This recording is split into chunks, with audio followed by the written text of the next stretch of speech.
டான்ஸுக்கு இசை தேவைப்படுமே. என்னது seven skirt டான்ஸா? அது என்ன டான்ஸ்? சரி, நீ விருப்பப்பட்ட அதை நிறைவேற்றி தர.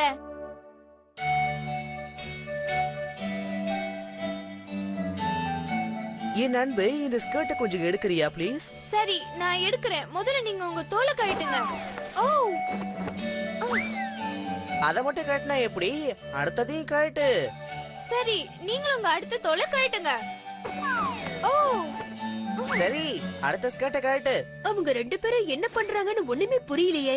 இத பாக்குறத விட நான் போய் நிம்மதியா தூங்குறேன். எங்க? தவளை இளவரசன் மறைஞ்சிட்டாரு. இப்ப அங்க ஒரு அழகான மனுஷன் இருக்கான், நம்மள மாதிரியே. ரொம்ப அழகா இருக்காரு. நகரு, நானும் கொஞ்சம் பாக்குறேன். ஆமா, தவளை மனுஷனா மாறிட்டான். நகருங்க, நானும் அந்த காட்சியை பாக்குறேன். நம்ம உடனே போய் ராணி கிட்ட இந்த விஷயத்த சொல்லணும்.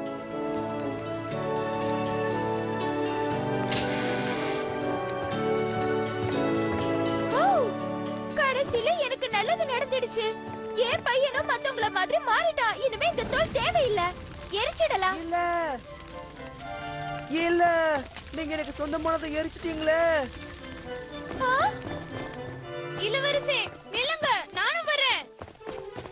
ஏன் இப்படி ஓடுறீங்க? உங்களுக்கு என்ன பிரச்சனை? என் வாழ்க்கையிலே சந்தோஷமான நாளா இதுவாதான் இருக்கும்னு நினைச்சேன். ஆனா இதுதான் என் வாழ்க்கையிலே சோகமான நாளா இருக்க போகுது. இருக்கிற பிரச்சனை பார்த்தாதுன்னு எங்க அம்மாவால இன்னொரு பிரச்சனை வந்துருச்சு. எனக்கு வேற வழியே தெரியலையே. அதனால நான் ஒரு சகஜமான வாழ்க்கையை வாழலான்னு முடிவு பண்ணிட்டேன். இனிமே எனக்கு இந்த ராஜ வாழ்க்கையெல்லாம் தேவை கிடையாது. நாம திரும்பவும் சந்திக்கிறது அந்த காலம் தான் முடிவு பண்ணணும். நம்ம நகரத்துக்கு வர பயணிகள் எல்லாம் அவங்க ஏதாவது விசித்திர நிகழ்ச்சியை பார்த்தத சொன்னா, நான் திரும்ப வந்து உன்னை சந்திப்பேன்னு சொல்லிட்டு அவரு மறுபடியும் என் கண்ணு முன்னாடி தவளையா மாறி போயிட்டாரு. என்ன மன்னிச்சிடுங்க. மகாஜனங்களே, இந்த நகரத்துக்கு எந்த வெளியூரை சேர்ந்த ஆட்கள் வந்தாலும் உடனடியா அரண்மனைக்கு வந்து இளவரசி கேட்கிற கேள்விக்கு பதில் சொல்லணும். அப்படி வர மறுத்தாலோ வராம இருந்தாலோ அவங்களுக்கு கண்டிப்பா கடுமையான தண்டனை கிடைக்கும். நீங்க மேற்கு பக்கத்துல இருந்து இங்க வந்திருக்கேன்னு சொன்னீங்களே, அப்படி பயணம் பண்ணும்போது ஏதாவது விசித்திரமா நடந்துச்சு? இல்ல, அப்படி எதுவும் நடக்கல இளவரசி. சரி, நீங்க போலாம். இன்னைக்கு நம்ம எத்தனை பேரை பாத்திருக்கோம்? இன்னைக்கு மட்டும் 100 பேர் இளவரசி. அது மட்டும் இல்லாம நாம ஆயிரக்கணக்கான பேரை பாத்திருக்கோம். ஆனா இது வரைக்கும் யாருமே பதில் சொல்லலையே. தெரியும், ஆனா நான் முயற்சியை விட மாட்டேன்.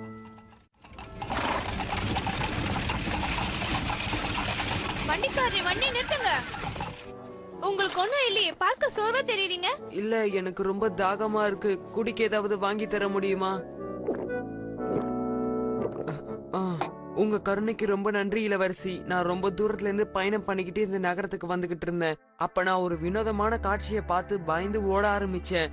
அப்ப இங்க வந்துதான் நின்னேன். அப்படி உங்களை பயமுறுத்துற அந்த வினோதமான காட்சி என்னன்னு சொல்லுங்க. அந்த காட்சியை மறுபடியும் நினைச்சு பார்க்கவே எனக்கு பயமா இருக்கு.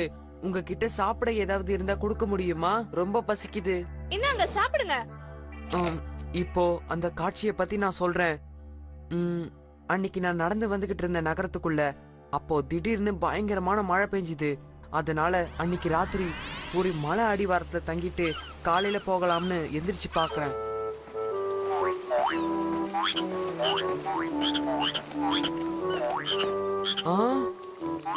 இது உனக்கு, இது உனக்கு, அப்புறம் இது எனக்கு, அப்புறம் இது என்னோட பழைய நினைவுகளுக்கு. அந்த தவளை அன்னைக்கு அவ காதலியோட பேரை சொன்னிச்சு. அந்த பொண்ணு பேரு மெரினா. பாவம், அந்த பொண்ணுக்கு இந்த விஷயம் தெரிஞ்சா எவ்வளவு வருத்தப்படுவா.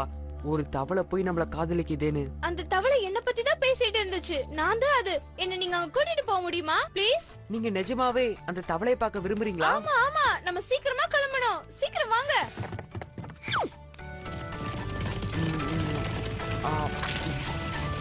நாம இந்த ஆளை நம்பலாமா? இவன் நம்மள ஏமாத்துறானு தோணுது. ஏன்னா நம்ம இத்தனை மைல் கடந்து வந்துட்டோம். நம்ம இளவரசனை பார்க்க முடியல.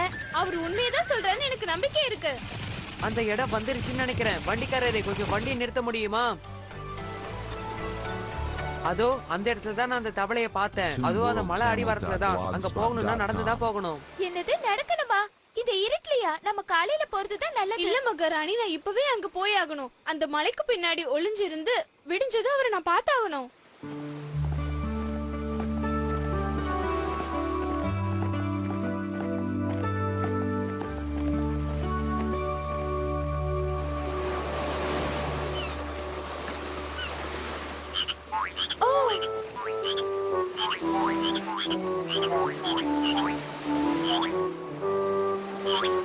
இது உனக்கு, இது உனக்கு, அப்புறம் இது எனக்கு. ஆமா இது எனக்காக தான் அப்புறம் இது என்னுடைய அன்பு காதலி மார்டினா இங்க இருந்தா அவளுக்கு எதை கொடுக்கலாம் கடைசியா நான் உங்களை கண்டுபிடிச்சிட்டேன் இளவரசி. இனிமே நீங்க என்னை விட்டு எங்கேயும் போக முடியாது. ஓ இளவரசி, நீ திரும்ப வந்துட்டியா? கடலுக்குள்ளே இருந்ததால நீ ரொம்ப நனைஞ்சு போய் இருப்ப. வா, நான் உனக்கு தீ மூட்டி தரேன். வேண்டாமா, போன தடவை நீங்க பண்ணதே பெரிய பிரச்சனை ஆயிடுச்சு. இப்ப திரும்ப வேண்டாம்.